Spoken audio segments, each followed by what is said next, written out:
os números de violência contra a mulher, infelizmente, continuam altos. Uma mulher de 31 anos de idade foi vítima desse tipo de crime neste final de semana. O suspeito de 31 anos teria agredido a ex-companheira. Flagrantes como esses, de mulheres sendo agredidas, são comuns. Simplesmente acordou, pegou meu celular, jogou no chão e eu falei assim, esse homem vai me matar. Ele tinha 38 dentro de casa e muita munição. Infelizmente é pai dos meus filhos, né? Sangue dos meus filhos, é um genitor, mas eu procuro deixar ele bem o mais distante possível. E cada vez mais meu brilho foi apagando. Eu sofri ameaças constantemente, eu era xingada, eu era humilhada, eu era destratada e as agressões psicológicas só aumentavam. Eu tinha um padrasto que me molestava. Eu disse um chega. Disse um chega para tudo aquilo que vinha acontecendo comigo. Eu decidi não ser mais vítima. Eu sempre digo, não faça comigo o que eu não quero. Então, acho que é o olhar do outro com o ser humano, com o próximo que está ali do seu lado.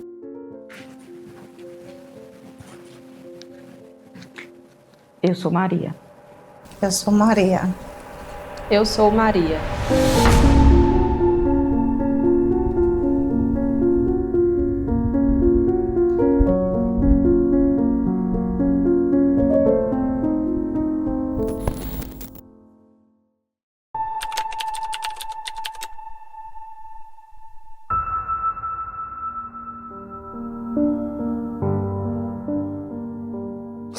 Eu tinha um padrasto que me molestava.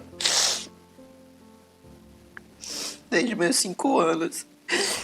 Ele bebia, ele batia na minha mãe, ele me ameaçava que se eu falasse, ele ia matar ela. E toda vez que ele fazia isso comigo, que minha mãe chegava em casa do trabalho, ele batia e ele espancava ela. Tamara é uma menina sonhadora, forte, que quase morre. No ano de 2017, sofri um trauma, quase um feminicídio. O sonho do casamento era muito bom, mas era só um sonho. E ali ia virar um pesadelo. Tinha planos para o futuro, tinha planos para o casamento, enfim, cheia de sonhos. E foi onde tudo começou, os abusos. Abuso não físicos, psicológicos. E toda quinta-feira praticamente era a mesma coisa. Parecia que tinha alguma coisa na quinta-feira. Aí na quinta-feira, só que eu acho que ele quebrou todas as minhas forças, menos a de correr atrás dele. Eu nunca corri atrás. Mas quando chegava na sexta, que ele via que eu não liguei, que eu não mandava mensagem nem nada, ele ligava. Ah, você não tá sentindo a minha falta. Ah, você disse que gosta de mim, mas não gosta. Ah, tal. Não, vem aqui em casa. Aí pagava o Uber, eu ia lá de besta. E eu achava que ele me fazia bem, né? Até essa época. Eu achava que ele era uma pessoa legal, que era só eu que estava dramatizando as coisas. Vivi com ele 11 anos, né? Um casamento abusivo. Hoje eu posso afirmar que é abusivo, que quando a gente tá, né? Quando a gente tá lá no casamento, a gente não consegue enxergar que aquilo ali é abusivo, na verdade. A gente não consegue enxergar, a gente não consegue sair, a gente não consegue ver o defeito do outro, a gente só consegue ver o defeito da gente. Ele me prendia demais, ele me limitava. Eu era uma menina muito feliz e eu não podia fazer isso, eu não podia fazer aquilo, porque aquilo estava errado, porque eu era casada. Ele começou de me manipular em relação à minha família, de achar que minha família não gostava de mim, que minha família não estava nem aí para mim, que eu estava morando ali. E ele quase nunca, minha mãe, que morava no mesmo bairro, minha mãe não ia lá me ver, meu irmão também. Ele ficou assim, fazendo toda essa manipulação. Depois que eu vim perceber que todos eles se afastaram de mim por causa dele.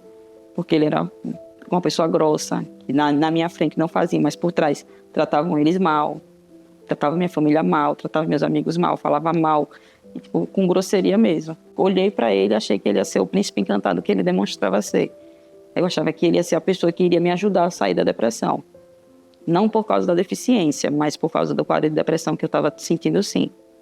Mas com ele foi a primeira vez que eu sentia realmente a questão de ser deficiente, porque uma das violências que ele fez comigo foi justamente tirar minha cadeira de perto de mim.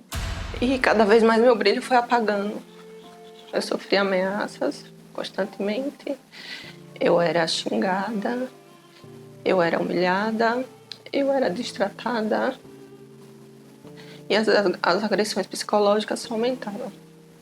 Porque ele tinha aquela concepção de que eu não podia sair para lugar nenhum, que eu já estava com outro homem. Tudo servir a ele. Então era dinheiro, eu recebia dinheiro, eu não que recebia dinheiro, ele já pegava meu dinheiro todo. Às vezes pegava meu dinheiro e nem pagava meu aluguel, que era o aluguel da casa onde a gente estava vivendo. Eu disse um chega para tudo aquilo que vinha acontecendo comigo. Comecei a estudar, técnico em enfermagem, só piorou. Ele não queria que eu estudasse, ele não queria que eu trabalhasse, ele não queria que eu tivesse convívio com as pessoas que eu amo.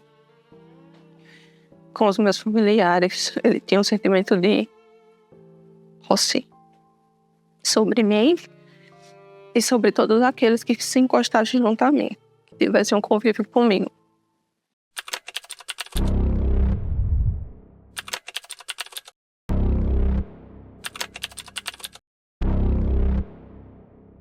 Aí depois começou, né, as traições, que muita gente me dizia e eu não conseguia acreditar porque era cega. E foi aí que eu fui começando a ver que aquilo ali não era para mim. Aquele homem mentia, né? Ele mentia muito para mim. E ele falou assim, eu vou te matar. Eu começou a ameaça dentro de casa. Ele começou a fazer algumas coisas, eu não ligava, e ele começou com a história de que ia me matar. Aí até eu perceber, e eu tinha até dito que eu achava que minha gravidez, que é esse meu filho, não ia, eu achava que eu não ia ter o meu filho. Justamente porque eu vim de um histórico, eu tive um aborto, sofri um aborto quando eu tinha 19 anos, tive um filho que nasceu prematuro e acabou morrendo. Eu achava que meu filho, esse também, por tudo que eu estava passando ali, não ia ter. Esse dia foi quando eu tomei a decisão. Mas ainda assim, a gente parou de brigar por alguns dias. E foi um dia de madrugada, assim, que eu acabei, como eu falei, né? Acabei do nada mesmo. Foi, tipo, a gente não tinha discutido, não tinha nada. Ele simplesmente acordou, pegou meu celular, jogou no chão. Só que é uma pessoa que levanta mais de 200 quilos. Meu celular virou nada. Nada mesmo. Meu celular entortou, virou um S, assim. E eu fiquei assustada nesse dia. Eu falei, esse homem vai me matar. E ele tinha arma em casa, que ele dizia que estava quebrada, mas eu não sei. Ele tinha 38 dentro de casa. E muita munição. Parecia que ele ia para o exército, para uma terceira guerra mundial. Ele começou a dar sinais, né? Ele jogava as coisas no chão, ele quebrava as coisas. E aí, teve um dia que eu avisei para ele que não dava mais, botei as coisas dele no carro. Quando ele viu que isso aconteceu, ele voltou com fúria. Ele começou a me seguir, ele começou a me ameaçar. Ele entrou na minha casa, pegou alguns pertences meus para tentar se vingar, tipo o quê? A roupa do curso, o jaleco.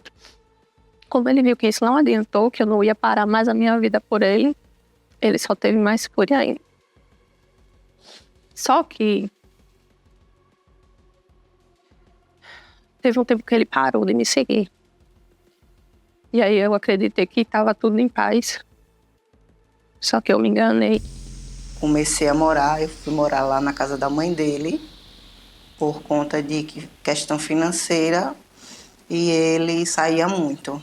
Eu ficava com minha filha, trabalhava, chegava cansada e ele saía muito. Ele esperava eu dormir para sair. Eu disse que ele não ia sair, foi quando eu estava com a minha filha no colo e ele me deu o primeiro empurrão. Aí passei mais de 15 dias sem ter nenhum tipo de contato com ele. Ele vinha para casa da minha mãe ver a minha filha, deixava olhar minha filha e ia embora. Aí foi quando, um belo dia, eu estava no trabalho, e nisso ele já estava me ligando há um tempo, eu não atendia mais ligação dele.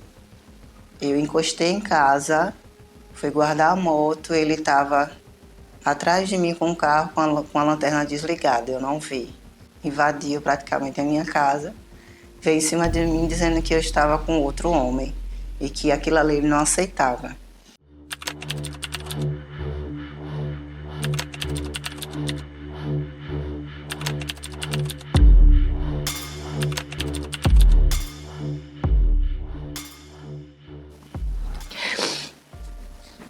Não é fácil julgamentos.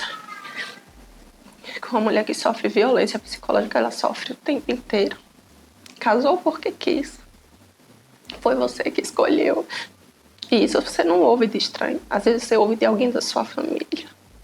Falta acolhimento para a pessoa que sofre esse tipo de abuso emocional, psicológico, moral. Você perde a sua identidade, praticamente. Porque você não trabalha, você não estuda, você não sabe para onde vai. É desesperador. Mas era todo dia uma briga. Você não é nada aqui, você é uma puta, você é isso e aquilo. Isso tudo era lá na frente dos meus filhos, na frente da minha mãe. E no outro dia, ele foi em casa pegar algumas coisas dele, que eu disse que eu não queria mais, novamente. E ele veio com palavreados. Aí eu chamei ele de fuleiro, que ele não tinha nada a ler. Ele me pegou, não sei como, ele me pegou pelo pescoço e me jogou na parede. Aí foi quando eu falei, eu disse a ele que se ele fizesse isso, ele me matasse, porque se eu levantasse ia ser pior. Ele continuou a segurar, foi quando minha filha veio, minha filha estava comigo nesse dia, minha filha veio e pediu, papai, pelo amor de Deus, solte minha mãe. Eu achei que ele ia me matar naquela hora. Mas graças a Deus, Deus não deixou. Aí foi quando ele saiu, eu tranquei a porta e decidi não mais voltar. Mas ele continuou a mexer com o meu psicológico. Ele me pegou pelo pescoço, assim, eu já estava grávida, estava com 4 meses de gravidez. Ele me pegou pelo pescoço e me jogou na cama como se eu fosse um pedaço de papel. Ele é uma pessoa muito forte, é um halterofilista. Aí ele pegou minha cadeira assim e jogou, não foi para longe. Só que mesmo o meu braço não conseguia. Aí ele falou assim, eu não estou te impedindo, pegue sua cadeira e vá. Aí eu falei, eu quero que você pegue minha cadeira, porque eu quero ir para o hospital. Aí ele falou assim, mas eu não estou te impedindo, sua cadeira está ali, pegue. Nesse momento eu senti a questão de ser uma pessoa com deficiência. Porque ele, apesar dele também ser uma pessoa com deficiência, mas ele não tem essa necessidade de uma cadeira. E nesse momento eu fiquei paralisada, assim, sem saber o que fazer. Só fiquei parada e ele, acho que depois eu não tive nenhuma reação, nem de violência, nem de responder, nem de falar nada. Aí eu paralisei, ele pegou, puxou minha cadeira de volta, eu consegui passar para a cadeira e fui pro hospital. E chegou até um certo dia que eu fui dar uma escova no cabelo de uma menina, quase perto da rua. Eu tinha mania de amarrar o cabelo molhado. E amarrar o cabelo molhado, você não enxuga, né? E nisso ele não estava em casa. Eu saí, fui, fiz o cabelo e voltei. Quando eu voltei, meu cabelo ainda estava molhado, amarrado. Ele me viu, perguntou de onde eu fui. Eu disse, eu fui, expliquei que eu tinha ido fazer o cabelo de uma cliente. Aí ele, não, você não foi. Você está com macho. Você está com outro. Porque ele tinha aquela concepção de que eu não podia sair para lugar nenhum, que eu já estava com outro homem. Aí ele me levou para casa, nessa época ele me levou para casa, abaixou minha calcinha e meteu o dedo, dizendo que eu estava com o esperma de outro homem. Eu chegava a passar por isso. Conheci outra pessoa virtualmente e pouco tempo depois a gente marcou de se conhecer. Ele trabalhava embarcado, o nome dele era Júnior. Uma pessoa jovem, tinha 34 anos na época do fato. Eu tinha 25 anos. E aí Júnior me convidou pra gente se conhecer. Saímos. Tive um dia que eu nunca tinha tido há muito tempo. Muito divertido, muito pra cima, com muitos planos, com muitos sonhos. Igualzinho a mim. E aí a gente só estávamos nos conhecendo.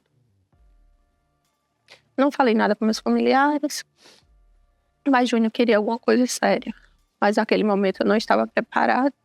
Fomos nos conhecer, marcamos numa quinta-feira, fomos pro cinema. Na sexta-feira não nos vimos. Sábado à noite, às 19 horas, marcamos de sair. Ele foi na minha casa me buscar. E isso, eu estava sendo seguida sem saber.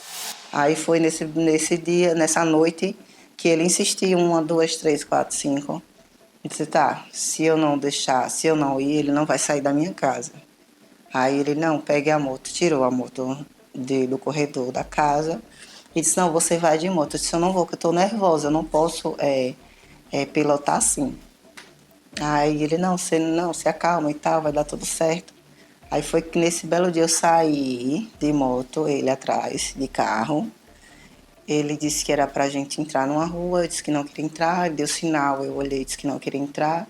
Aí, ao mesmo tempo, eu entrei na rua, ele buzinando, olhando pra mim. Eu não lembro mais de nada, só lembro que eu olhei pra cara dele, a lágrima caiu. Quando eu vi, eu já estava num cruzamento e o carro já estava em cima de mim. Fomos à praia, porque na segunda-feira ele iria embarcar novamente a trabalho. Por volta de uns 9 e pouca, a gente sentamos em um bar, na praia. Pedimos uma água de coco, uma pra mim e uma pra ele. Foi o tempo de eu dar o primeiro gole na água de coco. O indivíduo que já havia me seguido, sem eu saber, disparou contra mim.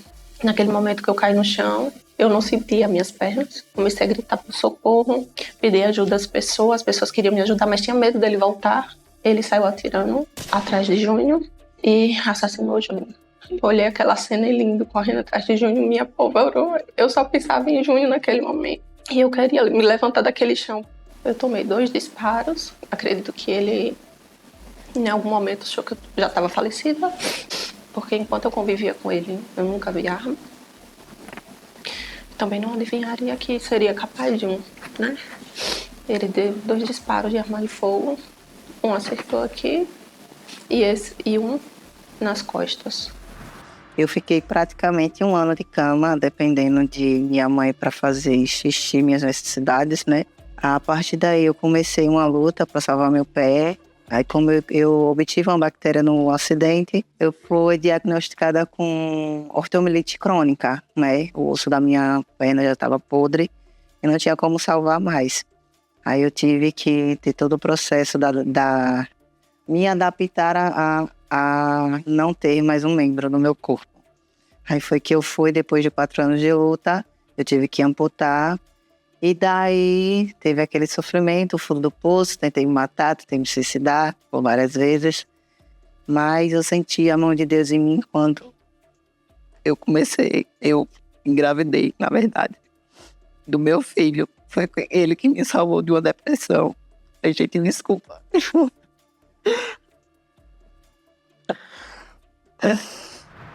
O médico não foi muito doce. Acredito que tenha 2 versões. Por ele estar acostumado a lidar com muitas coisas. Eu vou acreditar nessa hipótese, mas ele olhou para mim e disse, você sabe, né, que você não vai andar mais, né? Você sabe que você está paraplégica. Mas eu criei força. Eu criei força, porque eu fiquei deficiente, eu tive que criar força. Porque para você enfrentar a sociedade não é fácil, não é brincadeira. Mas a gente consegue. A gente consegue. E aí eu aprendi a me transferir, foi passo a passo, eu aprendi a passar sonda, tudo só. Ou era isso, ou era ser forte, ou era morrer numa cama com depressão. Aí a gente acabou tendo uma discussão lá no portão de novo, ele ficou pedindo para eu entrar, aí eu fiquei com medo e saí correndo, assim. Aí falei, o tempo dele botar as próteses, que são muitas meias, muitos equipamentos que tem que colocar antes da prótese. Aí eu saí correndo. Aí eu fui para a delegacia da Maracaju. Mas isso, 4 horas, era quase, acho que eram umas 2 horas da manhã. Eram umas 2 horas, quase 2 horas da manhã. Eu cheguei na delegacia transtornada com o celular, que a tela do meu celular não tinha uma parte de um vidro, em vidro mesmo, estava completamente farelo, tanto que o delegado não me deixou nem entrar, nem levar para casa. Você não presta para nada mais. Vai levar para casa para quê? Deixa aí na pasta do inquérito. E tá lá até hoje. Ele foi preso em flagrante. Já estava preso desde 2017. A sentença saiu em 2021, se eu não me engano. 25 anos é pouco. Uma vida não vale nada. 2 vidas não valem nada. As leis são muito fracas. Sabe? Muito fraca. 25 anos por 2 vidas, uma que nunca mais vai voltar. Eu nunca mais vou ser a mesma. Que a gente chama de sexto sentido, né? A mulher tem um sexto sentido. Em qualquer sinal de que tem alguma coisa errada, é porque tem. Aprenda a ler, a aceitar o seu sexto sentido.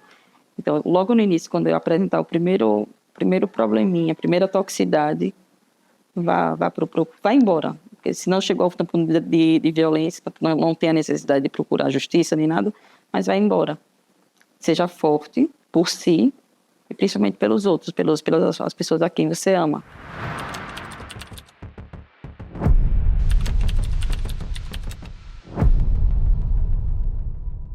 Comecei a morar, eu fui morar lá na casa da mãe dele, por conta de questão financeira, e ele saía muito. Eu disse que ele não ia sair, foi quando eu estava com a minha filha no colo, e ele me deu o primeiro empurrão. Só que eu caí, eu me virei, caí na cama e segurei minha filha nos meus braços. E foi quando o irmão dele veio, segurou, tal. A mãe dele veio em cima de mim, quase me mata, dizendo que eu estava destruindo a vida do filho dela, sendo que ele que veio em cima de mim. Recebi uma mensagem da irmã de Júnior, aquele mesmo ano, com alguns dias depois. A irmã de Júnior me ofendeu, a irmã de Júnior falou as piores coisas. Você é culpada, ela assim, eternamente vai ser culpada. E aquilo me traumatizou, aquilo me deixou sequelas, aquilo me deixou marcas. Eu pensava na mãe dele, eu pensava no pai dele, eu pensava na filha dele. Júnior tem uma filha que tinha 5 anos. Eu pensava mais sobre ele do que sobre mim. E perguntava por que fui morrer, por que ele, por que não eu? Não voltei a morar com ele, mas acabei tendo a viagem para Pernambuco. E nesse dia, eu fui para Pernambuco, e no mesmo dia que a gente chegou lá, ele bebeu muito. E nesse dia ele me bateu na frente de todo mundo. Na frente da mãe, na frente da vizinha, na frente da minha amiga, que era a nora da vizinha dele, que ele disse que tem essa vizinha como mãe. E ele, inclusive, foi grosso com a mãe dele, eu passando mal, depois dele ter me agredido na frente das pessoas, eu tive que parar para socorrer a mãe dele, porque ele também gritou com a mãe dele. A mãe dele começou a passar mal, se tremia muito, eu tive que tentar acalmar ela. E ela é uma senhora de 74 anos, tinha 74 anos na época. Então, assim, tudo o que eu penso muito sobre, a gente tem que se amar um pouco mais. A violência doméstica e familiar no Brasil, ela tem crescido a cada ano, né? Os dados estatísticos mostram, né? Nós temos um laboratório que é um monitor de feminicídios no Brasil, que funciona no estado do Paraná, que mensalmente está atualizando esses dados. E os dados são preocupantes. Em que nós tivemos 1.467 feminicídios consumados no Brasil em 2024, né? E tivemos um número maior ainda de feminicídios tentados. A faixa etária preponderante vai de 25 a 45 anos de idade. Tanto agressores como vítimas. São os parceiros íntimos ou ex-parceiros. Isso não significa que um namorado não seja sujeito à Lei Maria da Penha. É sim. Aquele contato íntimo eventual poderá caracterizar um feminicídio caso esse homem venha a matar essa mulher. Que o homem, infelizmente, enxerga a sua companheira, sua parceira, não como uma parceira, mas como uma posse, uma propriedade. Isso veio desde a nossa colonização, da questão também religiosa, que nós fomos colonizados, no qual a gente não consegue entender que ali é uma questão de parceria, de amor, de respeito, de afeto, compreensão. E não posse, propriedade. Então a mulher não tem que ser submissa ao seu marido, ela tem que ser parceira dele. Então, quando o homem não enxerga a mulher desta forma, então a mulher perde o direito de não querer mais se relacionar com ele. A mulher de 25 anos foi assassinada. Coloca as imagens, pode subir as imagens. Ela foi assassinada na Rua do Saco, lá em Jatobá, em Nossa Senhora das Dores. O suspeito é o ex-companheiro da vítima. Meu Deus do céu, hein? Era um relacionamento que tinha muita violência. Ele esteve lá, brigou com ela, aí depois veio embora. Ele pulou o muro da casa, sentou em uma cadeira na área. A minha avó, como de costume, abriu a janela e tomou um susto ao ver ele lá sentado. Aí perguntou a ele: Jonathan, o que foi que você veio fazer aqui? A minha filha não quer nada com você mais não. Aí ele respondeu: não, dona Meire, eu só vim trazer aqui o documento de Jennifer e o material da escola. Aí a minha avó estava com a casa em construção. Aí depois ela disse que ia para a casa dela pintar a casa. Aí levou meu sobrinho e meu filho e deixou a gente mulher em casa com ele. Mas a gente não sabia que ele estava armado. E ficou lá eu, Joyce, a filha de Joyce e a minha outra tia Elisângela. Nisso daí ele aproveitou, entrou para dentro de casa, ficou conversando com ela, botou a menina dela no braço. E eu, intertida no celular, não prestei atenção em nada. Eu peguei e falei: Joyce, por favor, vá tomar banho, que a gente vai lá na escola, que eu tenho um negócio para resolver. Nisso daí ela entrou no banheiro, tomou banho. Assim que ela saiu e entrou no quarto, ele aproveitou o momento e foi junto. Aí começaram a discutir, começaram a brigar. Nisso daí eu fui lá, olhei por cima da cortina e vi que ele estava armado e ela chorando. Aí eu fui, entrei no quarto e perguntei a ele: Jonathan, já que você quer vir conversar com ela, por que você veio armado? E ele ficou lá: saia do quarto. Eu fui e repeti novamente: Joyce, por favor, levante da cama que você está sentada, passe aqui na minha frente e vamos lá na escola comigo. Aí ficou ela na minha frente e ele atrás. Nisso daí ele começou a armar, pegou a arma, começou a mirar em mim e nela. Aí quando eu vi ele mirando a arma nela, eu vi ela chorando e ela apertando a minha mão.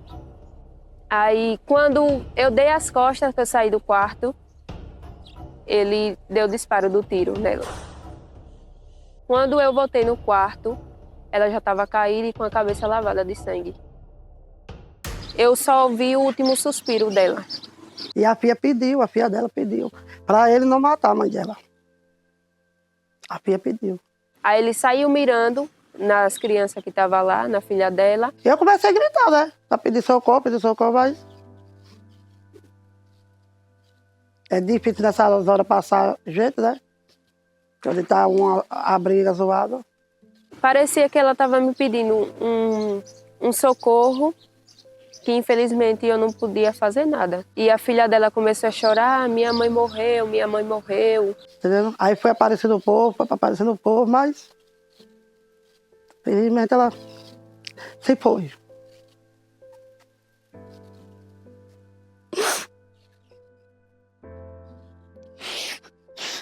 Foi muito dura a cena que a gente viu.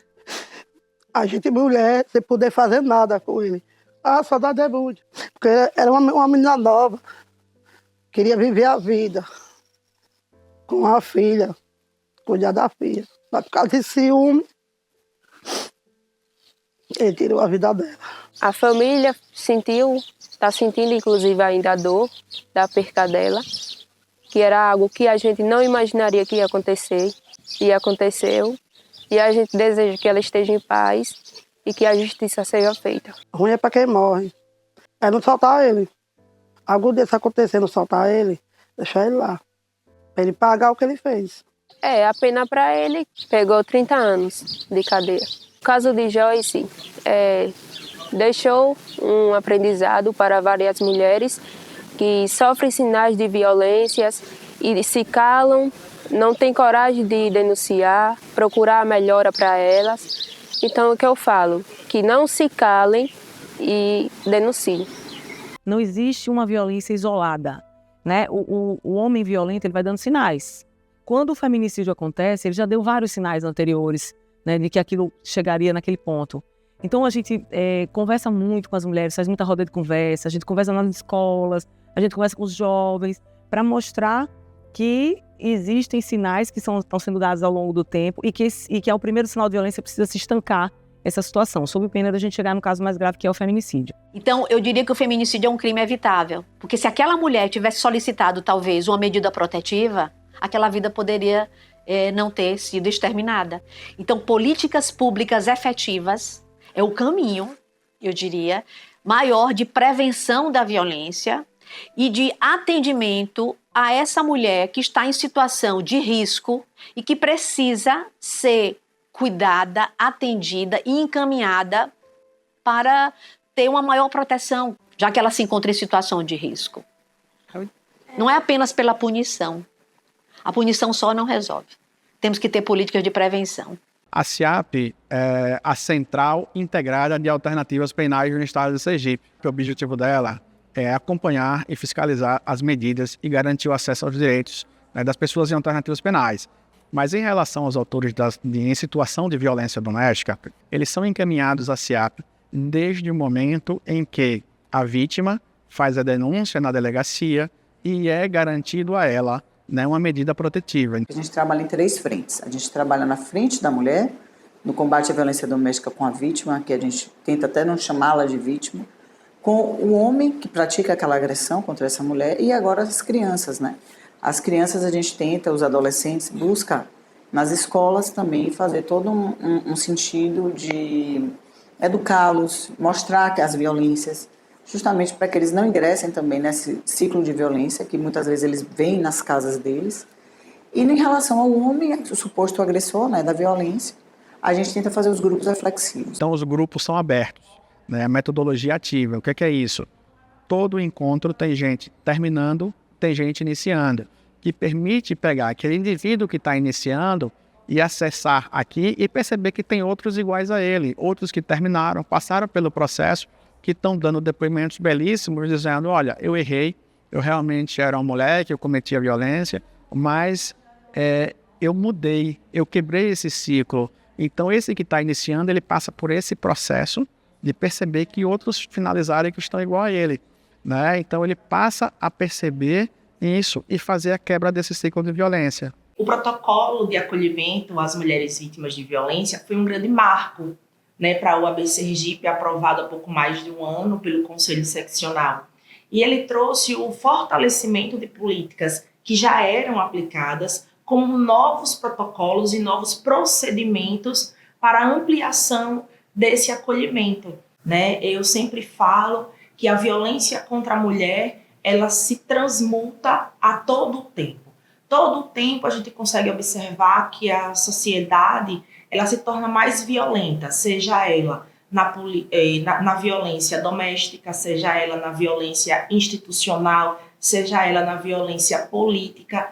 Então a OAB Sergipe, ela entende a necessidade dessa atuação, nesse acolhimento e no fortalecimento de políticas direcionadas, né, para proteger essa mulher. A gente pode citar hoje a criação dos CRANs, né, na gestão passada, então começaram com os CRANs, não tem em todos os municípios ainda, os CRANs são centros regionais de atendimento à mulher, então quando a mulher sofre uma violência, ela pode procurar esses CRANs para serem atendidas, onde tem um apoio jurídico, um apoio psicológico e muitas vezes qualificação profissional, que é o que a gente busca bastante, para que essa mulher tenha essa independência financeira, para que ela consiga se reerguer na sua vida. A Ágata, há 10 anos, ela surge aqui em Aracaju com uma proposta de ser uma mão gentil para quem precisa. E no caso dessas mulheres, né? Nós trabalhamos com a missão de resgatar e valorizar essa mulher em estado de vulnerabilidade e fazer ela autora da sua própria história. A gente trabalha com mulheres tanto que foram vítimas de violência doméstica, que estão com medida protetiva, e também a gente trabalha com mulheres em situação de vulnerabilidade socioeconômica. Para isso, a gente tem 4 programas de atuação, que é um programa ligado à educação profissional, onde a gente trabalha com essa mulher, ajuda ela, formaliza ela, para que ela seja empregada no mercado de trabalho. 60% dessas mulheres que estudam conosco no programa FOPES, que ela seja encaminhada para o mercado de trabalho. Mulheres que amam demais e se amam de menos. Porque como a gente não tem uma estrutura, então a gente acaba enviando ela para outras instituições, né, que tem dentro de Aracaju. Né? A gente trabalha voltado mesmo para as mulheres que sofrem com violência. A gente não pega outro tipo de casos. Que tinha uma mulher querendo se suicidar. Aí quando eu fui lá, eu levei ela para o hospital. No outro dia eu fui conversar com ela e foi por conta de violência, né? Ela tinha 1 ano de namoro e ela estava toda mordida, porque no ato sexual ele mordia, dizendo que era uma fantasia.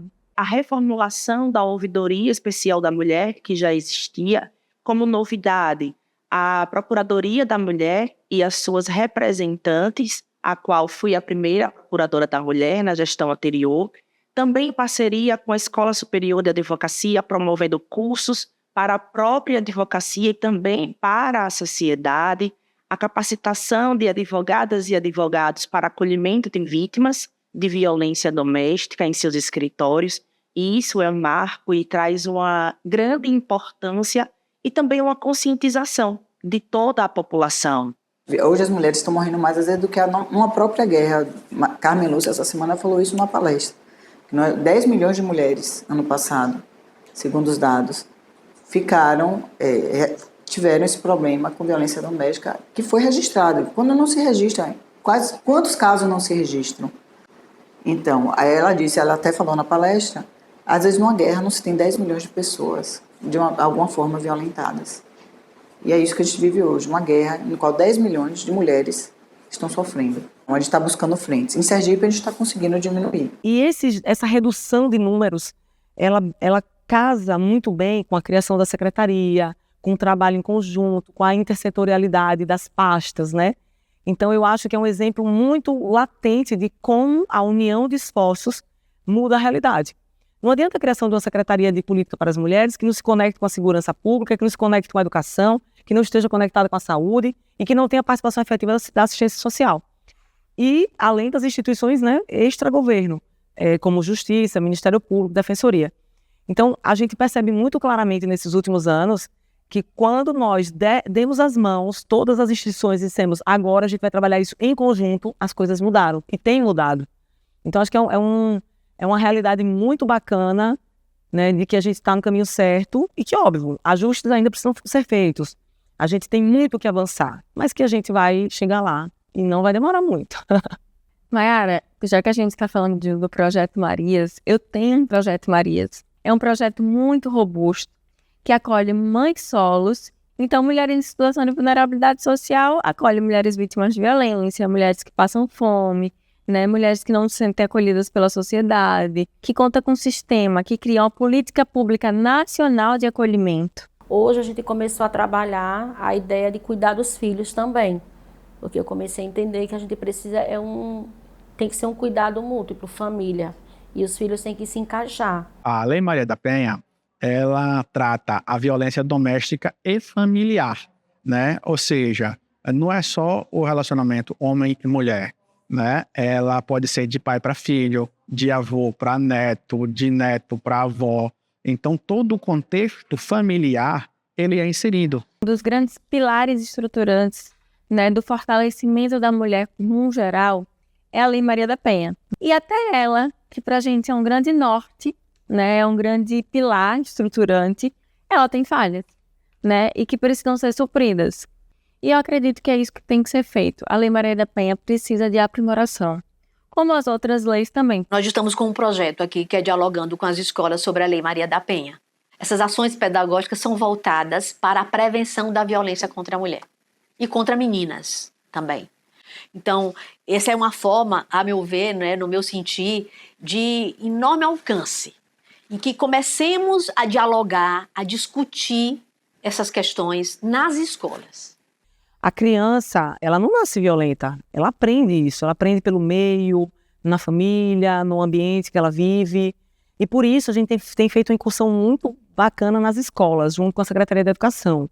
Então nós trabalhamos junto com todo o sistema pedagógico da Secretaria da Educação, metodologias de trabalhar essas temáticas de forma lúdica para as crianças, né, e de uma forma mais, enfim, mais madura para os jovens e adultos, né, jovens adultos. E tem surtido efeito muito bacana. Atualmente, a SEAP idealizou um projeto chamado educação para a construção de paz nas escolas. Então, esse projeto visa capacitar gestores, professores, toda a equipe pedagógica para participarem de um curso de formação, aqui capitaneado por nós, chamado de curso de monitores de cultura de paz nas escolas. Nossos primeiros passos, o que a gente é formado no período em que a gente está na escola, né? Eu acredito que o seio escolar, né, a grande formação das nossas crianças tem um papel fundamental para que a gente possa diminuir os índices de violência doméstica no nosso país, que só crescem. Nós mães, nós mulheres, geramos esses homens, sabe? A gente tem uma responsabilidade muito grande. A gente precisa conscientizar, a gente precisa batalhar.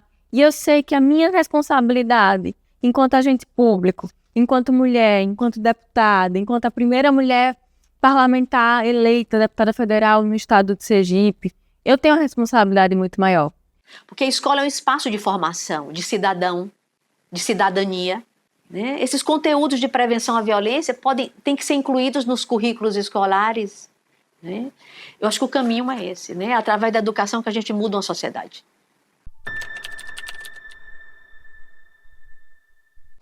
Eu acho que a tecnologia veio para nos ajudar, mas o que é que acontece hoje? Qualquer mensagem, às vezes, às vezes o homem pega aquele celular daquela mulher, aí não gosta de como ela posta, às vezes, a foto. Então, a roupa que ela acha, uma pose que ela faz, uma conversa, às vezes, que não tem nenhum conteúdo de namoro ou coisa, às vezes até uma amizade, mas aí, fora de um contexto, ele enxerga aquilo como uma possível traição. Então, isso tem aumentado, sim, também os índices de violência. De um outro lado, né, em outra vertente, a internet tem potencializado os mais diversos tipos de agressões contra as mulheres e a violência doméstica também. Eu quero falar sobre uma que se eu explicar um pouco, as pessoas vão entender claramente o que eu quero dizer, que é a violência psicológica, né, que é onde tudo começa. Que 40% das violências psicológicas foram realizadas através do instrumento internet, né, as perseguições, stalkers, ameaças, né, ameaças de soltar um vídeo de nudez, e aí começa a ameaçar aquela mulher. Porque toda mulher, quando ela sofre o crime cibernético, eu vou dizer geral todas, porque foi a sensação que eu tive de época. Meu filho tinha 5 anos, mais ou menos, e a única coisa que a gente pensa é suicídio, porque a gente se envergonha. Né? Até hoje o crime cibernético ele é um crime que ele não tem muita visibilidade, e ele é um crime. As pessoas acham que o cibernético é só um stalker pegar, entrar na sua conta bancária e tirar o seu dinheiro. Mas são bens. Claro que vai fazer falta, mas você vai poder reconstruir. E essa imagem? E uma imagem para um filho ver uma mídia da sua mãe nua. Uma mãe dentro de um site de garota de programa. E, bom, é importante salientar que a gente tem, né, trabalhado dentro do Congresso Nacional para amenizar, né, esses pontos negativos da internet, né, que alguns usuários utilizam dessa forma. Como, por exemplo, recentemente, a gente aprovou na Câmara uma lei, que eu fui a relatora, que garante que todas as mulheres que estejam sendo vítimas, né, de ameaças através de nudez, através de imagens manipuladas por inteligência artificial, a gente colocou esse tipo penal dentro do Código Penal, com majorações de pena se esses crimes forem cometidos contra mulheres. No meu caso mesmo, eu não vi justiça. Não houve, na realidade não houve justiça. Não houve nenhum tipo de punição para o agressor. Ele foi absolvido no dia do júri. As leis, elas são boas. A gente diz que as normas, elas estão bem avançadas em relação à proteção à mulher. No Brasil, hoje, a gente pode dizer que temos normas excelentes em relação à violência doméstica. Mas o que é que acontece na prática? A falta de efetividade, muitas vezes, porque como a gente sofre uma pandemia, chega na delegacia, são muitos casos. Na vara de violência doméstica hoje, nos juizados hoje aqui de Sergipe, há o maior número de processos em relação a todo o estado. Quando a gente chega no plantão, eu fiz um plantão no final do ano, 18 processos chegaram, 15 anos de violência doméstica. Então, o que é que acontece? Quando a gente tem esse volume, muitas vezes a gente não consegue dar essa vazão. Então, mais do que leis duras, o que a gente precisa é que as instituições funcionem, é que a gente tenha espaços de acolhimento para essa mulher. Ninguém procura uma delegacia porque quer se distrair, né? todos que procuram a delegacia procuram por um motivo grave. E no caso da mulher, nós temos um diferencial. O autor daquele crime é alguém com quem ela tem uma relação próxima. Então é diferente de fazer uma denúncia para uma pessoa que roubou sua carteira na esquina. Você vai denunciar alguém que você tem uma relação. A gente vive num país que a gente só trabalha no SOS, quando a coisa já está gravosa demais. E a gente não é o país da informação, não é o país que acolhe antes de acontecer, não é o país que pega a situação ainda pequena e puxa o problema para si para não gerar algo muito maior. Então, a internet pode ser um canal facilitador para gerar a informação que é necessária. A internet pode ser, né, um braço de ajuda a essas mulheres. E eu posso citar um exemplo que para mim é fantástico, que é a criação da Delegacia Virtual. O nosso projeto Poli, né, nosso e da Secretaria de Segurança Pública, e que disponibiliza para as mulheres um link onde pode ser feito o boletim de ocorrência, inclusive pedido de medida protetiva, sem a presença física da mulher na delegacia. Então esse é um exemplo clássico, né, de como a gente pode utilizar a internet ao nosso favor. Só sabe o que é violência quem passa ou quem tem alguém na família que passou. A tecnologia, quando ela é usada em favor, né, da mulher, desse elo mais fraco, realmente ela vem trazer mais proteção. Né? Hoje a gente tem uma parceria com o SOS Maria da Penha, que é um software desenvolvido aqui por uma empresa aqui sergipana. O aplicativo SOS Maria da Penha é um aplicativo que foi desenvolvido pela Tritecnos, nós somos uma empresa sergipana, nós atuamos aí em todo o Brasil. O aplicativo nasceu de uma necessidade que nós vimos crescente, né? E que nós tínhamos que fazer algo para poder ajudar todas as mulheres, né, de um modo geral. Hoje o aplicativo ele é muito mais do que apenas uma ferramenta, um botão de emergência. Hoje ele tem uma política pública por trás dele, tá? Onde você tem recursos como vagas de emprego, meu diário, tá? Que é para vocês mulheres, né, poderem relatar tudo o que está acontecendo, tá? Um local seguro, né? E vocês guardarem isso, tá? Também até com provas futuras, tá? É uma área segura. Nós temos diversos podcasts, cursos também disponibilizados no próprio aplicativo. Tudo isso para poder empoderar a mulher, né? Deixar ela, munir ela de informação e ela poder romper esse ciclo de violência.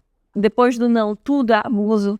Então a gente pode levar a internet à conscientização, como também fazer os aplicativos que já estão disponíveis, né? O SOS Maria da Penha é um deles. O botão do pânico também é acionado através de alguns aplicativos, né? Nós criamos o check-in anti-assédio, né? Nós criamos esse check-in anti-assédio, automatizamos um protocolo já existente. É um protocolo do Não é Não, que é nacional, tá? E aí que serve para bares, restaurantes e casas noturnas. Então nós pegamos esse protocolo, automatizamos para facilitar realmente e proteger essas mulheres, né? Que a mulher, quando ela chega no local que ela recebe uma mensagem, se ela já tem um aplicativo e ela clica lá no check-in anti-assédio, ela recebe uma mensagem, né, dizendo que está em um local seguro e se precisar de ajuda, é só ela apertar o botão. Né? Então nós temos uma forma prática e uma automação desse protocolo já existente. Né? No qual, se ela está sofrendo alguma situação, ela pode avisar, ela cadastra 2 pessoas da absoluta confiança dela e ela pode acionar e aciona essas pessoas de confiança, no qual ela mostra a localização onde ela está. Então isso é um avanço grande, a gente consegue. E no caso das mulheres que sofrem violência doméstica, ela pode acionar a Ronda Maria da Penha por meio do aplicativo. O aplicativo ele é gratuito, tá? Toda mulher ela pode baixar, tá? Está disponível em todo o Brasil. Né? Hoje nós temos mais de 35 mil mulheres, tá? Que já baixaram, tá? E já se cadastraram. É bem simples, né? O aplicativo você baixa tanto na Apple Store quanto na Play Store, né? E faz um cadastro básico, simples. Hoje, na nossa plataforma, nós fizemos com que apenas as mulheres conseguissem entrar, né? Tá? Para se sentir mais protegida, acolhida, né? O aplicativo também, ele funciona também tanto para essas mulheres que não são assistidas, quanto para as que têm medida protetiva, que são assistidas pelo poder público, tá? Essas que são assistidas e que têm um convênio, né, com o município, com o estado, elas podem acionar o botão e, além de acionar os seus guardiões, ela vai acionar a proteção da polícia. Bom, eu fico muito feliz de participar, né, de um documentário riquíssimo como esse, que mostra a realidade de tantas mulheres vulnerabilizadas e ainda mais vulnerabilizadas pela questão da deficiência, né, mas nós estamos juntas, né, todas as Marias de mãos dadas. Adorei o nome, inclusive, que é o nome da minha filha Maria também. Então, que bom que todas as Marias estarão juntas nessa luta. Essa luta não pode deixar nenhuma mulher de fora. Agora, a gente precisa persistir, a gente precisa resistir, a gente precisa dar as mãos, a gente tem que parar de competir, né? Tem que parar de achar que para algumas mulheres algo é possível, para outras não, né? Que só os homens podem chegar lá e que a gente ainda está... Não, nós todas podemos, né? Nós todas devemos ocupar os espaços. E mais do que isso, a gente quer que a nossa voz seja ouvida para a construção de políticas públicas para absolutamente todas as pessoas em Sergipe e no Brasil.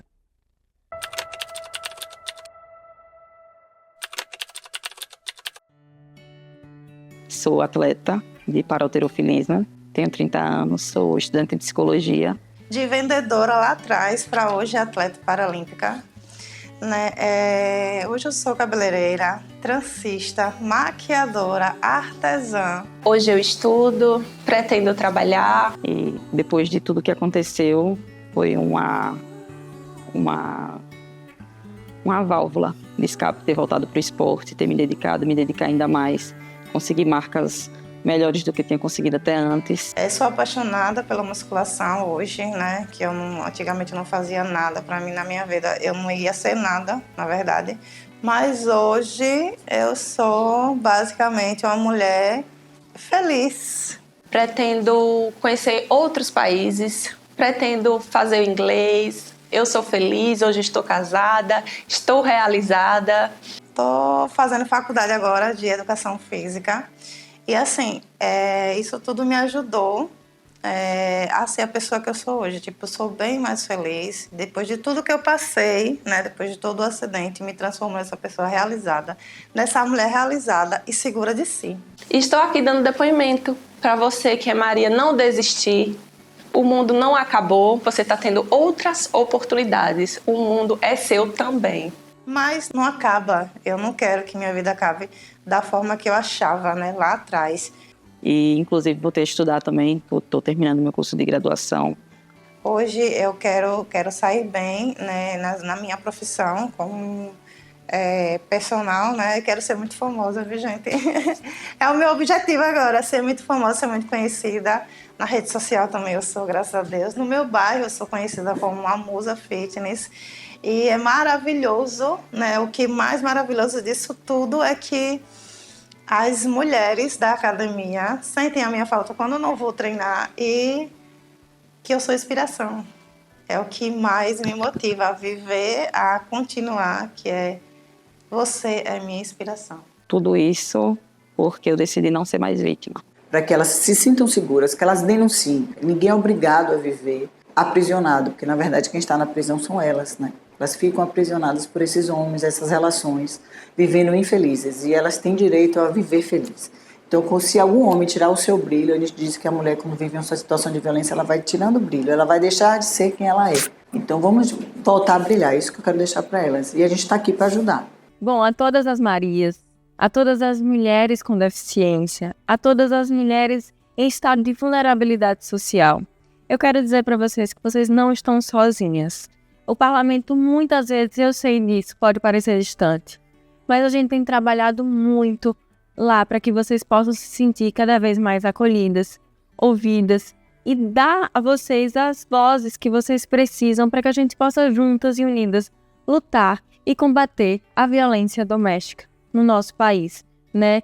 Quero dizer que para vocês que a sua história importa, que a sua vida importa, que o que você viveu não te define, mas te fortalece e nos fortalece também, para que a gente possa continuar lutando por dignidade, por liberdade, né? Por ampliar esses espaços tão necessários para as mulheres, para as Marias, para as mulheres que sofrem algum tipo de violência, para as mulheres que têm deficiência no nosso país, para que se sintam cada vez mais acolhidas. Então, contem com a gente e vamos juntas travar essa batalha, para que em breve não seja essa utopia que a gente sonha tanto, e poder dizer para o Brasil e ser espelho para o mundo, para falar, nós hoje estamos comemorando o fim da violência doméstica. É isso que eu sonho, é isso que eu espero. E eu conto com vocês para que a gente possa se fortalecer cada vez mais.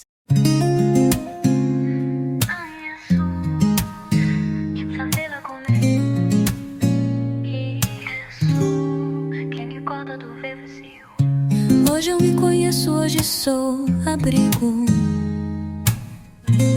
Hoje carrego a luz que eu sempre busquei.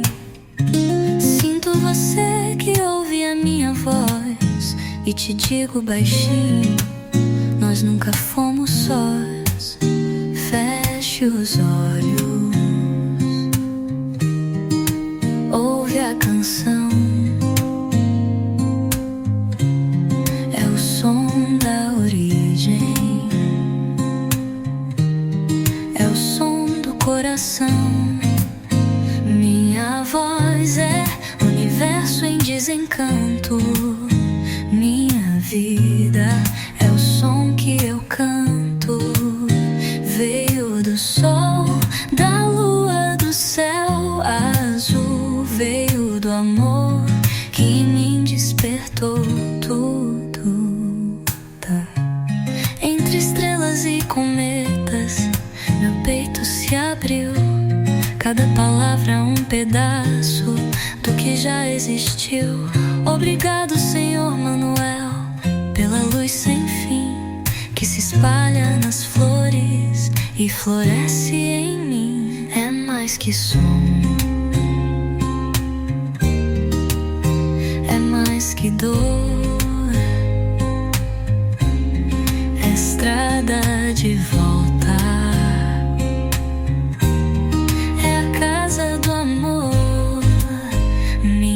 Voz é universo em desencanto.